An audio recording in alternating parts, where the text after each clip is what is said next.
સુરતના અમરોલી કોસાળ વિસ્તારમાં ઝોન 5 પોલીસે મેગા કોમ્બિંગ ઓપરેશન ચલાવી અસામાજિક તત્વો સામે કડક કાર્યવાહી કરી છે. સુરતના નાયબ પોલીસ કમિશનર ઝોન 5 લગદીરસિંહ ઝાલાના માર્ગદર્શન હેઠળ રાંદેર અને અમરોલી પોલીસ દ્વારા મેગા કોમ્બિંગ ઓપરેશન હાથ ધરવામાં આવ્યું હતું. એસીપી પીઆઈ સહિતના પોલીસ અધિકારીઓ અને સ્ટાફે અલગ અલગ ટીમો બનાવી વિસ્તારના સંવેદનશીલ વિસ્તારોમાં ફૂટ પેટ્રોલિંગ અને ચેકિંગ કર્યું હતું.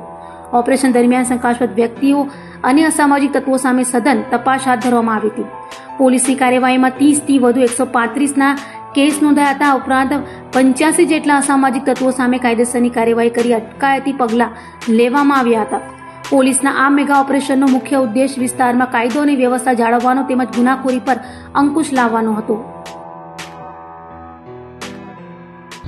સુરત શહેરમાં કાયદા અને વ્યવસ્થાની પરિસ્થિતિ સુચારુ રૂપે જળવાઈ રહે તે માટે સુરત શહેરના માનનીય police commissioner Shri Anupamsinh Gehlot sir દ્વારા તમામ પોલીસ સ્ટેશનને સૂચનાઓ આપવામાં આવેલ છે અને તેમના માર્ગદર્શન હેઠળ આજરોજ ઝોન 5 વિસ્તારમાં આવેલ રાંદેર અને અમરોલી પોલીસ સ્ટેશનમાં એકી સાથે કોમ્બિંગનું આયોજન હાથ ધરવામાં આવેલ, જેમાં ઝોન 5 વિસ્તારના તમામ પોલીસ સ્ટેશનના અધિકારી અને કર્મચારીઓની વિવિધ ટીમો દ્વારા અલગ અલગ સ્થળે એકી સાથે કોમ્બિંગની કાર્યવાહી હાથ ધરવામાં આવેલી, જેમાં 30થી વધુ જીપી એક્ટ 135 હેઠળ કેસો કરવામાં આવેલ છે.